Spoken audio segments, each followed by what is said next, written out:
आज हम लोग देखेंगे 2004 टीजीटी का पेपर। तो 125 प्रश्न हो गया है, तो इसमें 125 प्रश्न है। इससे आगे का जितना है पेपर सब में 125 प्रश्न है। तो शुरू कर रहे हैं इसको। देहाती दुनिया के रचनाकार हैं। तो देहाती दुनिया किसका उपन्यास है? पद्मलाल पुरनाल बख्शी का है, कि हजारी प्रसाद द्विवेदी का है, कि शिवपूजन सहाय का है, कि बलभद्र दीक्षित का है। तो ये उपन्यास जो है देहाती दुनिया शिवपूजन सहाय का है। शिवपूजन सहाय भाषा के जादूगर के रूप में विख्यात है। इनकी प्रमुख रचना देहाती दुनिया है। गेहूं और गुलाब की रचना विधा है। गेहूं और गुलाब की रचना विधा है। उपन्यास है कि कहानी है कि नाटक है, कि इनमें से कोई नहीं। तो उपन्यास जो है इनमें से कोई नहीं होगा। रामबृज बेनीपुरी द्वारा लिखित यह पुस्तक संस्मरणात्मक रेखाचित्र है। तो ये रेखाचित्र ही है। लाल तारा, माटी की मूर्तें, मील के पत्थर भी इस प्रकार की रचनाएं हैं। आवारा मसीहा किसकी जीवनी पर आधारित उपन्यास है? तो आवारा मसीहा विष्णु प्रभाकर लिखे हैं। तो किसके जीवन पर आधारित है पूछ रहा है। तो प्रेमचंद, बंकिम चंद्र, शरद चंद्र, रविन्द्रनाथ ठाकुर। तो ये शरद चंद्र के जीवन पर आधारित है आवारा मसीहा। शरद चंद्र की इस जीवनी को विष्णु प्रभाकर ने लिखा है। प्रेमचंद आधारित जीवनी कलम का सिपाही अमृत राय ने लिखी है। अन्य जीवनियों में पंत की जीवनी शांति जोशी ने, निराला के साहित्य साधना इस पर इनको साहित्य अकादमी भी मिला है। डॉक्टर रामविलास शर्मा एवं कविराज गोपीनाथ की जीवनी मनीषी की लोक यात्रा भगवती प्रसाद सिंह ने लिखी। ठीक, अब आगे देखा जाए। मेरी जीवन यात्रा किसकी आत्मकथा है? इसी नाम से महिला में भी कोई लिखा है। तो ये पूछ रहा है मेरी जीवन यात्रा किसकी रचना है। तो हजारी प्रसाद द्विवेदी की है, कि महावीर प्रसाद द्विवेदी की है, कि राहुल संकृत्यान की है, कि इनमें से किसी की नहीं है। तो ये राहुल संकृत्यान की जीवनी है। मेरी जीवन यात्रा राहुल संकृत्यान की आत्मकथा है। इनकी मेरी जीवन यात्रा राहुल संकृत्यान की आत्मकथा है। और इसी नाम से जानकी देवी बजाज भी अपनी आत्मकथा लिखी है। हिंदी की प्रथम महिला आत्मकथा लेखिका है जानकी देवी बजाज। आधा गांव के लेखक हैं। आधा गांव उपन्यास है। तो इसके लेखक कौन है? मेहरुन्निसा परवेज, सानी, राही मासूम रजा, असगर वजाहत। तो ये किसका उपन्यास है? राही मासूम रजा का उपन्यास है आधा गांव। यह आंचलिक उपन्यास है। इनकी अन्य कृतियाँ हैं टोपी शुक्ला, उसकी बोध, सीन 75, हिम्मत जौनपुरी, दिल एक सादा कागज आदि। हिंदी में शिकार साहित्य के अप्रतिम लेखक हैं जगमोहन सिंह, चंद्र शर्मा गुलेरी, श्री राम शर्मा, इनमें से कोई नहीं। तो हिंदी में शिकार साहित्य के अप्रतिम लेखक कौन है? श्री राम शर्मा है। चंद्र शर्मा गुलेरी कहानी साहित्य के अप्रतिम लेखक हैं तथा जगमोहन सिंह प्रसिद्ध उपन्यासकार हैं। इनका प्रमुख उपन्यास श्यामा स्वप्न है। हिंदी में शिकार साहित्य के अप्रतिम लेखक श्री राम शर्मा है। तो यहाँ तक हो गया। हिंदी में शिकार साहित्य के अप्रतिम लेखक कौन है? श्री राम शर्मा है। तो श्यामा स्वप्न ठाकुर जगमोहन सिंह का उपन्यास है, ये भी हो गया है। निम्नलिखित में से तार सप्तक में कौन सा कवि शामिल नहीं था? तो तार सप्तक जो निकला था 1943 में, इसके संपादक थे अज्ञे। तो इसमें कौन शामिल नहीं था ये पूछ रहा है। तो प्रभाकर माचवे, नेमीचंद जैन, भारत भूषण अग्रवाल, रामधारी सिंह दिनकर। तो रामधारी सिंह दिनकर तार सप्तक में नहीं थे। तार सप्तक का प्रकाशन अज्ञे के संपादकत्व में सन 1943 में हुआ। इसमें 7 कवियों की कविताएं संकलित होती थी। प्रभाकर माचवे, नेमीचंद जैन तथा भारत भूषण अग्रवाल प्रथम तार सप्तक के कवि हैं। एक बुध सहसा उछली की रचना विधा है। संस्मरण है, कि डायरी है, कि रिपोर्टाज है, कि यात्रावृत्त है। तो ये एक बुध सहसा उछली यात्रावृत्त है अज्ञे का। यह यात्रावृत्त अज्ञे द्वारा लिखित है। इनके अन्य यात्रावृत्त अरे यायावर रहेगा याद। तो अरे यायावर रहेगा याद ये अपने देश की यात्रा किए थे तब लिखे। और एक बुध सहसा उछली ये विदेश यात्रा पे है। बहता पानी निर्मल आदि हैं। चारु चंद्रलेख के उपन्यासकार हैं। चारु चंद्रलेख उपन्यास है, किसका है पूछ रहा है। तो महावीर प्रसाद द्विवेदी का है, कि भगवती चरण वर्मा का है, कि वृंदावन लाल वर्मा का है, कि हजारी प्रसाद द्विवेदी का है। तो चारु चंद्रलेख, बाणभट्ट की आत्मकथा और पुनर्नवा, ये सब किसका उपन्यास है? हजारी प्रसाद द्विवेदी का। हरिहर प्रसाद द्विवेदी की अन्य औपन्यासिक कृतियाँ बाण भट्टी की आत्मकथा, पुनर्नवा, अनामदास का पोथा हैं। गली आगे मुड़ती है के लेखक हैं, तो ये कहानी है। गली आगे मुड़ती है, नहीं कहानी नहीं है, उपन्यास है। बंद गली का आखिरी मकान जो है वो धर्मवीर भारती की कहानी वो है, कन्फ्यूजन हो गया उससे। तो गली आगे मुड़ती है ये उपन्यास है। इसके लेखक कौन है? नामवर सिंह हैं कि श्री प्रसाद सिंह हैं कि अज्ञे हैं कि मोहन राकेश हैं। तो यह एक उपन्यास है। इनकी अन्य औपन्यासिक कृतियाँ औरत, अलग अलग वैतरणी, दिल्ली दूर है, कुहरे में युद्ध एवं वैश्वानर है। ये श्री प्रसाद सिंह की है। गली आगे मुड़ती है रचना। पृथ्वीराज की आंखें शीर्षक नाटक के रचयिता हैं उदय शंकर भट्ट, लक्ष्मीनारायण मिश्र, राम कुमार वर्मा, सेठ गोविंद दास। तो ये पृथ्वीराज की आंखें राम कुमार वर्मा की रचना है। ठीक। राम कुमार वर्मा के अन्य नाटक एवं एकांकी प्रमुख हैं विजय पर्व है, रेशमिताई है। तो इसमें रेशमिताई ध्यान देना है, रेशमिताई इंपॉर्टेंट है। दीपदान बहुत इंपॉर्टेंट है। चारुमित्रा, रजत रश्मि, इंद्रधनुष, रूपरंग। उपन्यासों में प्रमुख माँ का हृदय, ये माँ का हृदय नाम से उपन्यास लिखे हैं। तथा काव्य कृतियाँ हैं रूप राशि, चित्तौड़ की चीता, चंद्र किरण, वीर हमीर, चित्ररेखा नाम से ये लिखे हैं। कुल ललना, निशीथ, अभिशाप, उत्तरायण, आकाशगंगा, अंजलि तथा एकलव्य आदि हैं। कुआनो नदी कविता संग्रह के कवि हैं त्रिलोचन, भारतभूषण अग्रवाल, अज्ञे, सर्वेश्वर दयाल सक्सेना।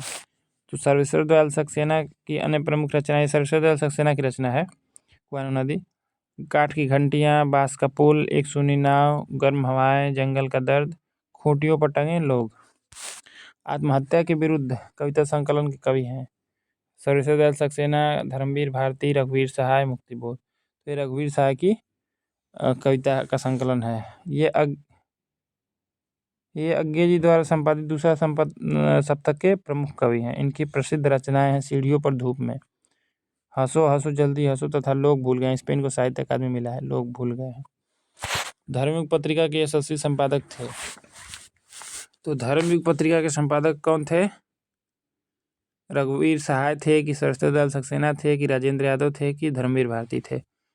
तो धर्मयुग पत्रिका के संपादन किए थे धर्मवीर भारती, मुंबई से किए थे। इनके प्रकाशित काव्य ग्रंथों में ठंडा लोहा, कनुप्रिया कृष्ण और राधा के प्रेम पर आधारित है। सूरज का सातवां घोड़ा ये उपन्यास है। अंधा युग ये गीति नाट्य है। 7 गीत वर्ष काव्य ये भी काव्य ग्रंथ है। देशांतर है। प्रमुख पत्रों में धर्मयुग साप्ताहिक है। ध्यान देना है कि धर्मयुग पत्रिका जो है साप्ताहिक है। निकष है, आलोचना आदि। ठीक, निकष ही है, निकष नहीं है। राजेंद्र यादव ने हंस पत्र का संपादन किया था। राजेंद्र यादव हंस पत्र का संपादन किए थे। भारतेंदु युग और हिंदी भाषा की विकास परंपरा के लेखक हैं डॉक्टर नामवर सिंह, लक्ष्मीकांत वर्मा, विजय देवनारायण शाही, रामविलास शर्मा। तो भारतेंदु युग और हिंदी भाषा का विकास परंपरा ये रामविलास शर्मा की रचना है। ये मार्क्सवादी समीक्षा के शिखर पुरुष हैं, यानी कि मार्क्सवाद में सबसे ऊपर कौन है मार्क्सवादी समीक्षक में? रामविलास शर्मा है। इनकी प्रमुख आलोचनात्मक कृतियाँ हैं भारतेंदु हरिश्चंद्र, आस्था और सौंदर्य, भाषा और समाज, निराला की साहित्य साधना इस पे साहित्य है, महावीर प्रसाद द्विवेदी और हिंदी नवजागरण, नई कविता और अस्तित्ववाद, प्राचीन भाषा के भाषा परिवार, प्राचीन भारत यहाँ पर रहेगा, प्राचीन भारत के भाषा परिवार और हिंदी तथा मार्क्स और पिछड़े हुए समाज आदि। श्रीलाल शुक्ल की रचना है आषाढ़ का एक दिन, कटरा भी आरजू, राग दरबारी, सारा आकाश। तो आषाढ़ का एक दिन मोहन राकेश की रचना है, ये नाटक है। कटरा भी आरजू इनका है, राही मासूम रजा का है। राग दरबारी ये श्रीलाल शुक्ल की रचना है। सारा आकाश राजेंद्र यादव की रचना है। तो श्रीलाल शुक्ल की अन्य प्रमुख कृतियाँ हैं विश्रामपुर का संत, इस पे इनको व्यास सम्मान मिला है। आदमी का जहर, सारा आकाश राजेंद्र यादव की थी तथा आषाढ़ का एक दिन मोहन राकेश की नाट्य कृति है। स्वार्थ का विलोम होगा, स्वार्थ का विलोम पूछ रहा है,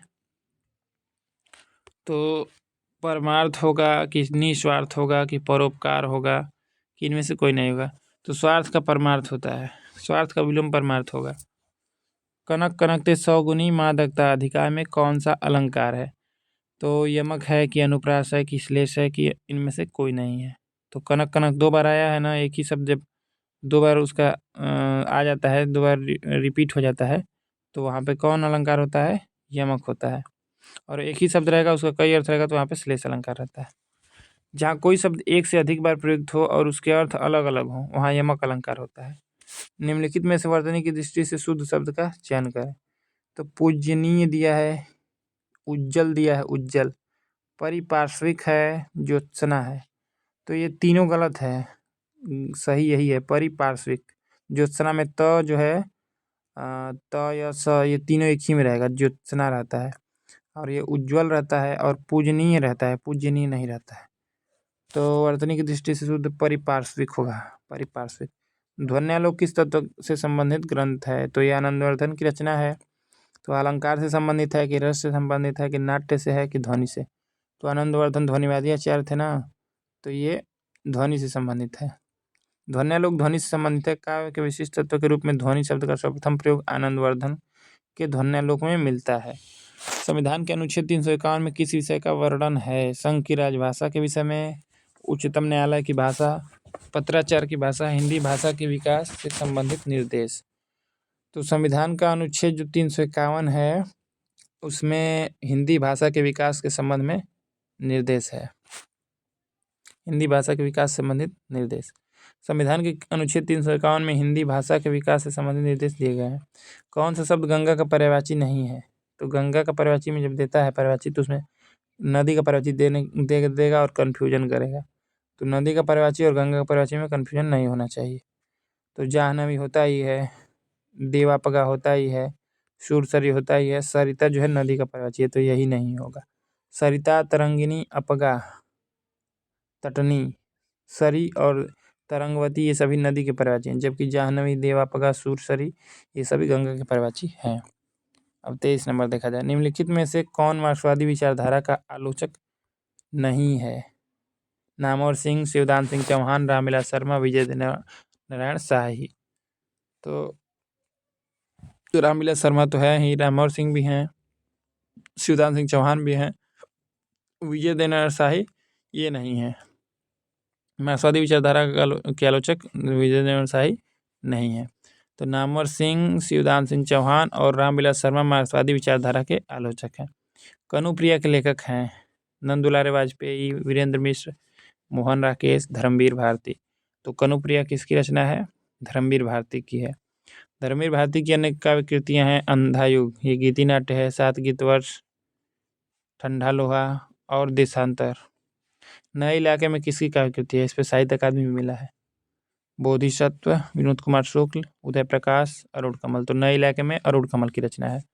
नए इलाके में अरुण कमल की रचना है। इनमें से कौन आंचलिक उपन्यासकार हैं? प्रेमचंद, जयशंकर प्रसाद, राही मासूम रजा, जयनंद कुमार।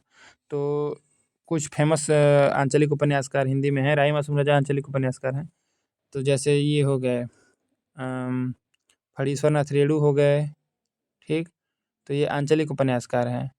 और ये भी श्रीलाल शुक्ल को भी लिखे आंचलिक उपन्यास राग दरबारी है। और ये शिव प्रसाद सिंह भी हो गए, आंचलिक उपन्यास लिखे हैं। रामदास मिश्र हो गए। तो ये लोग आंचलिक उपन्यासकार हैं। और नागार्जुन भी कुछ लिखे हैं। पाल गुमरा का स्कूटर कहानी के लेखक हैं प्रियंबद, स्वयं प्रकाश, उदय प्रकाश, इनमें से कोई नहीं। तो पाल गुमरा का स्कूटर नामक कहानी के लेखक उदय प्रकाश हैं। निषाद बांसुरी की रचना विधा है। कहानी है कि रेखा चित्र है कि संस्मरण है कि ललित निबंध है? तो ये ललित निबंध है। कुबेरनाथ राय लिखे हैं। ये गाजीपुर के थे। प्रमुख ललित निबंधकार कुबेरनाथ राय के प्रमुख निबंधों में प्रिया नीलकंठी, ये इनकी पहली रचना है। प्रिया नीलकंठी ललित निबंध, पूरा ललित निबंध ये लिखे हैं। रसाखेटक, गंधमादन, विषाद योग, महाकवि की तर्जनी तथा पर्ण मुकुट सम्मिलित हैं। टेढ़े मेढ़े रास्ते के लेखक हैं। तो ये टेढ़े मेढ़े रास्ते उपन्यास है। किसका है? वृंदावनलाल वर्मा का है कि भगवती चरण वर्मा का है कि विशंबरनाथ शर्मा कौशिक का है कि चंडी प्रसाद हृदयेश का है? तो टेढ़े मेढ़े रास्ते किसकी रचना है? भगवती चरण वर्मा, ठीक। इंदुमती कहानी के लेखक हैं मास्टर भगवान दास, किशोरीलाल गोस्वामी, आचार्य रामचंद्र शुक्ल, इनमें से कोई नहीं। तो इंदुमती कहानी के लेखक कौन है? किशोरीलाल गोस्वामी है। हिंदी की प्रथम कहानी इंदुमती है, जो सन 1900 में सरस्वती पत्रिका में प्रकाशित हुई थी। हिंदी की प्रथम कहानी भी इसको माना जाता है। अब देखा जाए आगे। बुद्धू का कांटा कहानी के लेखक हैं बेचन शर्मा उग्र, चंद्र शर्मा गुलेरी, प्रेमचंद, विश्वंभर नाथ शर्मा, कौशिक। तो बुद्धू का कांटा एक कहानी है गुलेरी जी, चंद्र शर्मा गुलेरी जी की, इनकी है। चंद्र शर्मा गुलेरी की 3 कहानी लिख के फेमस होने वाले लेखक हैं। गुलेरी की अन्य कहानियां उसने कहा था सुखमय जीवन है, उसने कहा था हिंदी की सर्वश्रेष्ठ कहानी है, जो 1915 ईस्वी में सरस्वती पत्रिका में प्रकाशित हुई थी। ये प्रथम विश्व युद्ध की पृष्ठभूमि पर लिखा गया है। उसने कहा था। कॉमन लाइन में कौन सा समास है? तो तत्पुरुष समास, द्विगु समास, बहुव्रीहि समास, द्वंद्व समास। तो यहाँ पे होगा तो इसमें कर्मधारय समास, लेकिन बहुव्रीहि समास दिया तो इसी को मानना पड़ेगा। कॉमन लाइन में बहुव्रीहि समास है, यद्यपि कि यह कर्मधारय समास का उदाहरण है, लेकिन कर्मधारय विकल्प में नहीं है। हानि लाभ में कौन सा समास है? द्विगु समास, तत्पुरुष समास, बहुव्रीहि समास, इनमें से कोई नहीं। तो हानि लाभ इनमें से कोई नहीं होगा, इसमें द्वंद्व समास है ना। हानि लाभ में द्वंद्व समास है। द्वंद्व का शाब्दिक अर्थ है युग्म या जोड़ा। द्वंद्व का शाब्दिक अर्थ क्या है? युग्म या जोड़ा। इस समास में 2 पद होते हैं तथा दोनों पदों की प्रधानता होती है। अब आगे देखा जाए। नौ मन तेल होगा और न राधा नाचेगी, इसका अर्थ है काम से जी चुराना, मन लगाकर काम करना, बुरा सोचना, असंभव कार्य। तो इसका ये अर्थ होगा कि असंभव कार्य। इसका अर्थ होता है असंभव कार्य। निम्नलिखित में से लोकोक्ति को चुनिए। अंधे की लकड़ी, 9-2-11 होना, गले पड़ना, अजल गगरी छलकत जाए। तो इसमें लोकोक्ति में मुहावरा में लोकोक्ति में यही अंतर रहता है कि मुहावरा में लास्ट में होना हो जाता है। अंधे की लकड़ी होना, गले पड़ना, ये लास्ट में ना आ रहा है ना, पढ़ना होना ये सब आ जाता है। लेकिन ये लोकोक्ति में वो सब नहीं रहता है। तो अज्जल गगरी छलकत जाए ये लोकोक्ति है। मुहावरे के अंत में अनिवार्य रूप से ना जुड़ा रहता है, जबकि लोकोक्ति में ऐसा नहीं होता है। धुलाई वाली कहानी किस विधा की रचना है? तो ये बंग महिला की रचना है। कहानी है कि रेखा चित्र है कि उपन्यास है कि संस्मरण है? तो ये कहानी है। प्रारंभिक कहानियों में इसका नाम आता है धुलाई वाली। इस कहानी की लेखिका बंग महिला राजेंद्र बाला घोष हैं। इनका असली नाम था राजेंद्र बाला घोष। इस कहानी का प्रकाशन सन 1907 ईस्वी में सरस्वती पत्रिका में हुआ था। ठीक। भूल गलती कविता के कवि हैं तो नागार्जुन है कि केदारनाथ अग्रवाल हैं कि त्रिलोचन है कि मुक्तिबोध है? तो भूल गलती कविता के लेखक कौन है? मुक्तिबोध है। मुक्तिबोध। ब्रह्मराक्षस एवं अंधेरे में नामक प्रसिद्ध कविता की रचना भी मुक्तिबोध ने की थी। इनकी प्रमुख काव्य कृतियाँ हैं चांद का मुँह टेढ़ा है, ठीक, भूरी भूरी खाक धूल, विपात्र तथा सतह से उठता आदमी प्रसिद्ध कहानी संग्रह है। अब आगे देखा जाए। निम्नलिखित में से कौन सा उपन्यास नागार्जुन का नहीं है? तो नागार्जुन का उपन्यास कौन सा नहीं है पूछ रहा है। बलचन्मा, रतिनाथ की चाची, वरुण के बेटे और प्रतिपर कथा। तो प्रतिपर कथा जो है इनकी है रचना रेणु जी, मैलांचल लिखने वाले फणीश्वरनाथ रेणु। प्रतिपर कथा, मैलांचल जुलूस, दीर्घतपा, ये दीर्घतपा है, कितने चौराहे, कलंक मुक्ति आदि फणीश्वरनाथ रेणु के उपन्यास हैं। बलचन्मा, रतिनाथ की चाची, वरुण के बेटे, दुख मोचन, ये दुख मोचन है, बाबा बटेश्वरनाथ आदि नागार्जुन के प्रसिद्ध उपन्यास है। जुलूस उपन्यास के लेखक हैं नागार्जुन, मोहन राकेश, कमलेश्वर, फणीश्वरनाथ रेणु। तो जुलूस जो उपन्यास है ये फणीश्वरनाथ रेणु का उपन्यास है। मोहन राकेश के प्रसिद्ध उपन्यास हैं अंधेरे बंद कमरे, न आने वाला कल तथा अंतराल। कमलेश्वर के प्रसिद्ध उपन्यास सुबह दोपहर शाम, काली आंधी। पीली आंधी रहेगा तो प्रभा खेतान, उनका भी उपन्यास है। काली आंधी इनका कमलेश्वर की रचना है।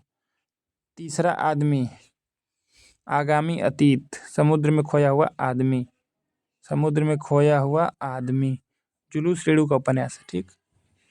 अब देखिए बकरी नाटक के रचयिता हैं मोहन राकेश हैं कि उपेंद्र नाथ अश्क हैं कि हबीब तनवीर हैं कि सर्वेश्वर दयाल सक्सेना है? तो बकरी नाटक के रचयिता कौन है? ये हैं सर्वेश्वर दयाल सक्सेना। ठीक। ये तार सप्तक के कवि हैं सर्वेश्वर दयाल सक्सेना। सर्वेश्वर दयाल सक्सेना के प्रसिद्ध नाटक बकरी एवं कल भात आएगा है। ये कल भात आएगा भी ध्यान देना है। मोहन राकेश के आषाढ़ का एक दिन, लहरों के राजहंस तथा आधे अधूरे और उपेंद्र नाथ अश्क के स्वर्ग की झलक, छठा बेटा, अलग अलग रास्ते, अंजो दीदी, अंधी गली, ये सब इनका मोस्ट है।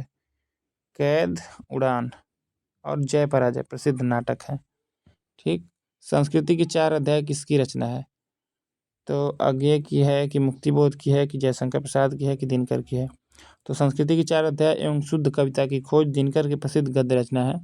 जबकि बारदोली विजय, प्रणभंग, रेणुका, हुकार, रसवंती, कुरुक्षेत्र, रश्मिरथी, नील कुसुम, उर्वशी, परशुराम की प्रतीक्षा, कोयला और कवित्व, मृत्यु तिलक, हारे को हरिनाम, सीपी और शंख, आत्मा की आंखें तथा रश्मिलोक प्रसिद्ध काव्य रचना है। तो रश्मिलोक अनुदित है। ठीक। तो यहाँ तक 41 प्रश्न हो गया। तो इसके आगे का देखा जाएगा अब बाद में, कल। ठीक।